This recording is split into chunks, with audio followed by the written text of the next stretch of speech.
Okay, let's really unpack this. We're diving deep today into, well, a pretty searing and provocative argument.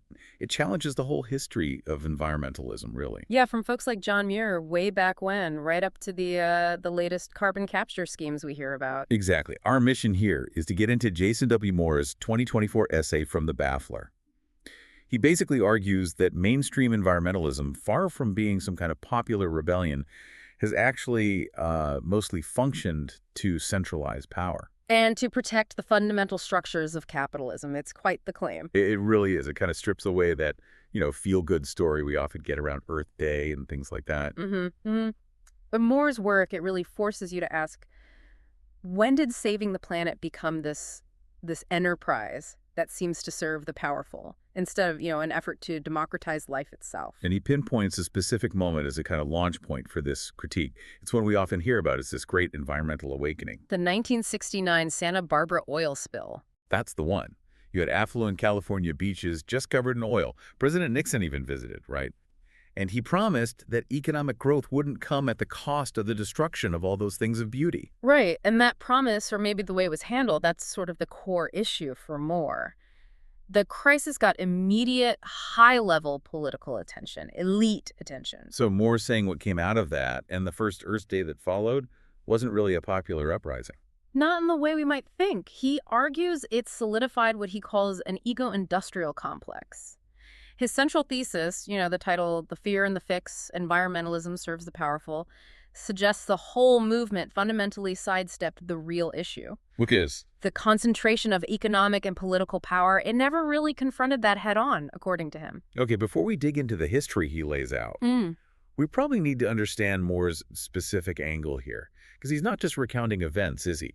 He's coming from a particular theoretical place. Absolutely. That's crucial. He's known as a prominent environmental historian, yes, but also a political theorist. He developed this framework called the world ecology paradigm.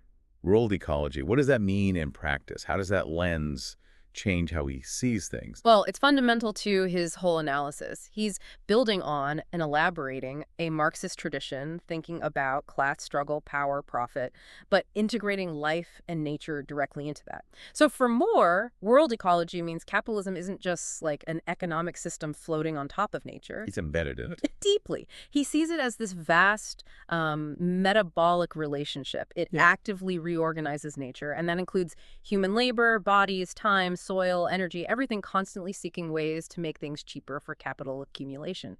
It's a system in the web of life, shaping it, not just acting on it from outside. Okay, wow. That reframing, well, it changes how you think about the climate crisis, doesn't it? If the system itself is constantly reorganizing life for profit. Then who's really responsible for the damage? Exactly. Yeah. That's why Moore pushes back so hard against the term Anthropocene, the idea that is caused by humans in general. Right. He insists the crisis is capitalogenic, literally made by capital. He's saying, look, we have to name the system that's driving this. It's not just human nature. So if you take that capitalogenic view, where does that leave, say, big conservation groups? Yeah. The ones raising millions to buy up land and protect species. Is that just pointless in his view? He wouldn't say pointless, I don't think, but fundamentally insufficient if it doesn't challenge the engine driving the destruction in the first place. Wow. He argues that by focusing mainly on the science or the law, the movement sort of channeled all this energy away from democratic systemic change. And this critique is central to his big works. Oh, definitely. It underpins his books like Capitalism in the Web of Life and the one he co-authored with Raj Patel, A History of the World in 7 Cheap Things. They've been hugely influential, especially for a new generation thinking about socialism and the climate crisis in, well, a more connected way. Okay, so if the system is capitalogenic and environmentalism got co-opted or failed to challenge power, where does Moore trace the start of this integration? When did it become more about managing resources for the system? He goes way back to the late 19th century, actually, right after the U.S. Civil War. He describes early environmentalism as being, and this is his phrase, a blue blood affair. Blue blood. So driven by elites. Pretty much. And he argues this first wave wasn't really sparked by, some sudden mass appreciation for wilderness or birdsong.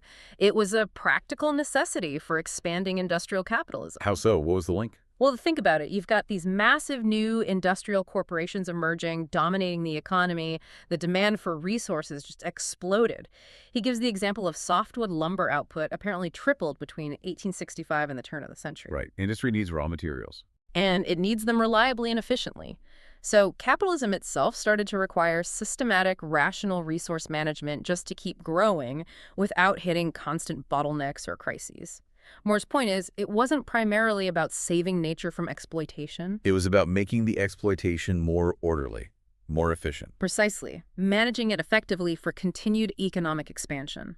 And this, he says, helps explain that early split we learn about in environmental history. Between preservation and conservation. John Muir versus Gifford Pinchot. Exactly.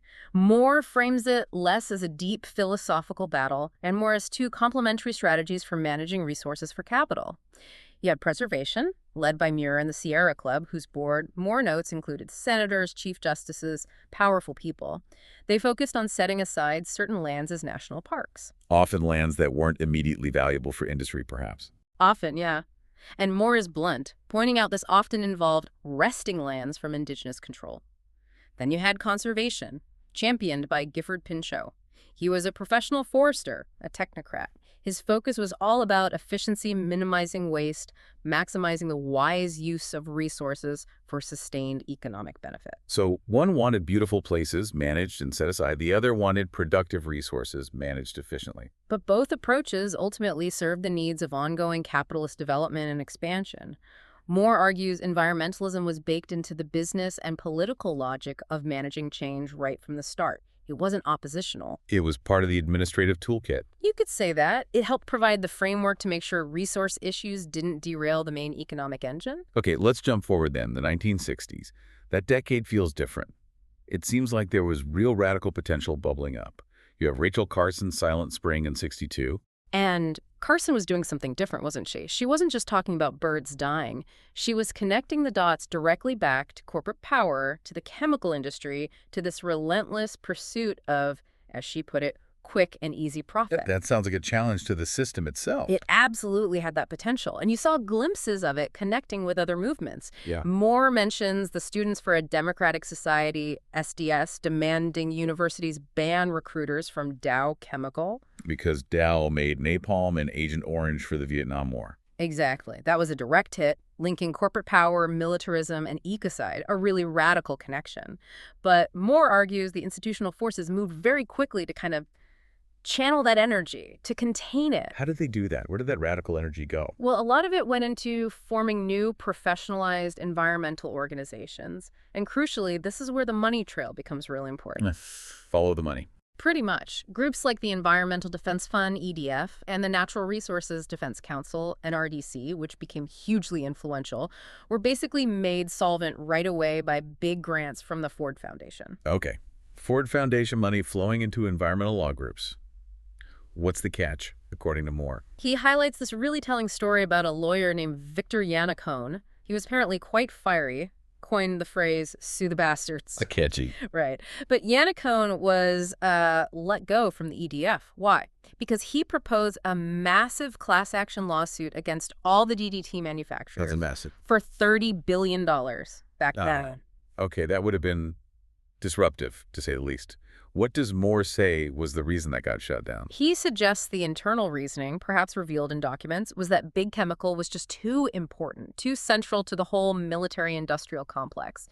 You couldn't have that kind of head-on, potentially crippling litigation against such key players. So the funders and the boards made sure things stayed manageable. Oversight panels were set up.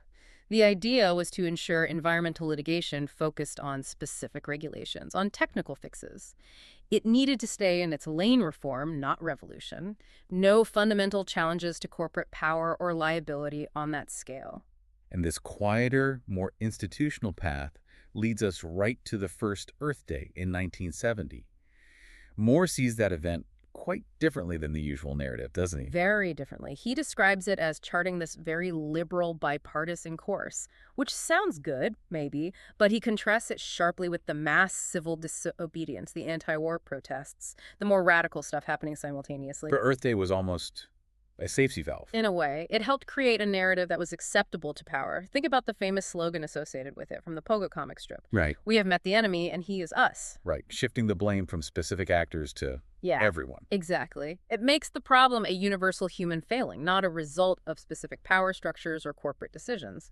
And then Nixon comes along the same year and establishes the Environmental Protection Agency, the EPA. Framing it as an issue beyond party and beyond factions. Which sounds unifying, but Moore argues it effectively took the issue out of the messy realm of democratic struggle and handed it over to administrators, to technocrats, to experts. So the outcome was an environmentalism built around institutions, lawsuits, scientific reports. And one that shared, Moore argues, a certain elite fear of the dangerous classes, of mass movements getting out of hand.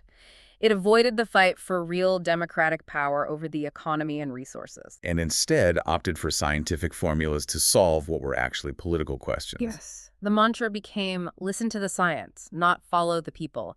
The solutions were framed as technical problems needing expert answers. Now, Moore is careful here, right? He's not saying the science is wrong. No, not at all. He's very clear on that. The climate science is real. The ecological science is real. His critique is about how the argument, listen to the science, gets used politically. How is it used then? He argues it's frequently deployed by the powerful to shut down debate, to justify policies that might deepen social inequality, and ultimately to mandate this unprecedented centralization of power in the hands of scientific experts and enlightened technocrats. It becomes a way to bypass democratic accountability. Okay, let's bring this up to the present day. Moore have this diagnosis of current climate politics, this sort of two-faced approach he calls the fear and the fix.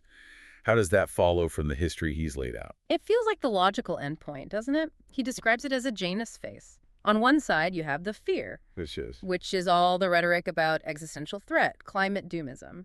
He points to politicians like Biden using this language. Moore is pretty scathing here. He calls it emotional blackmail on a world scale. Emotional blackmail, why?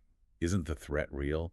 Isn't some fear justified to spur action? You'd say the function of the fear, the way it's used, is the problem. It's used to cultivate this constant climate of anxiety, of emergency, and what does an emergency demand? Immediate, decisive action, usually from the top down. Exactly, which perfectly justifies the other face. The fix. The technological solutions. Right. The massive techno-scientific fixes. Geoengineering the atmosphere, building continent-spanning carbon capture pipelines, mandating electric vehicles everywhere, all these huge centralized interventions. Moore acknowledges we might need new technologies, though, right? Sure, he's not anti-technology, but he stresses that without a fundamental democratization of power, of investment decisions, of profit itself, these fixes will inevitably be authoritarian. They'll serve the interests of those who deploy them. So the fear creates the demand for the fix, and the fix requires centralized control by experts in capital. You got it. And this whole doomism fix package, Moore calls it ideological Valium, especially for the professional managerial class. Ideological Valium, meaning it makes them feel like something is being done without challenging their own position. Kinda. It appeals to that class's faith in expertise and technical solutions. But he argues it simultaneously advances what he calls eco-catastrophism as a political tool. A tool to do what? To justify a program that might mitigate climate change, sure, but potentially at the immense cost of the world's poorest 80%. Essentially, climate austerity imposed from above. So we get solutions that might lower emissions, but deepen global inequalities, decided by experts, not by the people most affected. That sounds like the scientific authoritarianism you mentioned. That's the danger he's flagging. Who gets to decide which technologies are best? Who pays the price if they go wrong, or if the transition is unjust? Who bears the burden? Moore looks at the history and sees the default tendency is always to protect the existing structures of power. Okay, so if that's the critique, what's the alternative? What does Moore demand we actually do? It sounds like more than just better regulations. Oh, much more. First, he insists we have to name the system driving the crisis capitalism, or his term, the capitalocene. And then we have to directly challenge the incredible concentration of economic power that system protects. Does he back that up, the concentration part? Yeah, he uses data points like the well-known one that just 103 massive corporations with climate majors were responsible for something like 70% of industrial CO2 emissions between the mid-18th century and recently. 70% from just over 100 companies. It's staggering. His point is, the enclosure of the atmospheric commons wasn't some natural event, it was politically enabled. And crucially, it can be politically disabled. How? What does disabling it look like for Moore?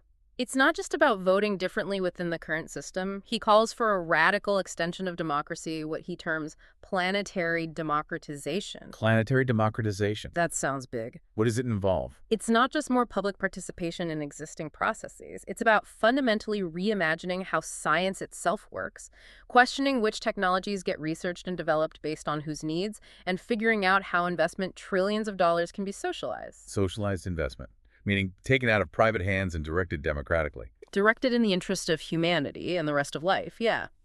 Not just for private profit. It's about reclaiming collective control over our collective future. This sounds aligned with other thinkers, like Naomi Klein, maybe. Very much so. Klein also insists that climate politics has to be about democratizing planetary life, connecting it deeply with the struggle for climate justice.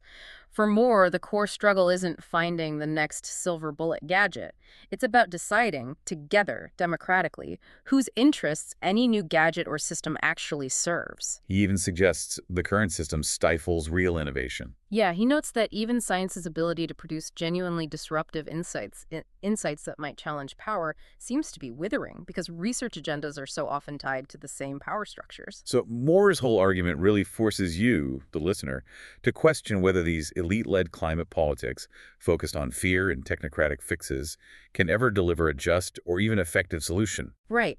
He looks back at that supposed golden age of environmental laws in the 70s and argues much of it was done on the cheap. It often just shifted pollution around, substituted one toxic burden for another, and always avoided a fundamental challenge to capital itself. The takeaway then is that the central struggle isn't really technological, it's democratic. It's fundamentally democratic, and the tension is clear. A real democratic experiment, one that takes planetary democratization seriously, would have to go way beyond just politics. It would have to challenge the concentration of economic power. Which brings us back to the beginning. Moore mentions that old radical joke. Yeah. If elections could change anything, they'd be illegal. It leaves you with a really provocative final thought, doesn't it? If a genuine fix to the climate crisis requires socializing investment, requires democratizing planetary life in the way Moore describes. Meaning dismantling the very power structures that, he argues, environmentalism itself was partly co-opted to protect. Then are the elites currently steering the ship even capable of pursuing that kind of fix? Or allowed to? Moore's analysis suggests pretty strongly that structurally they're unable and unwilling.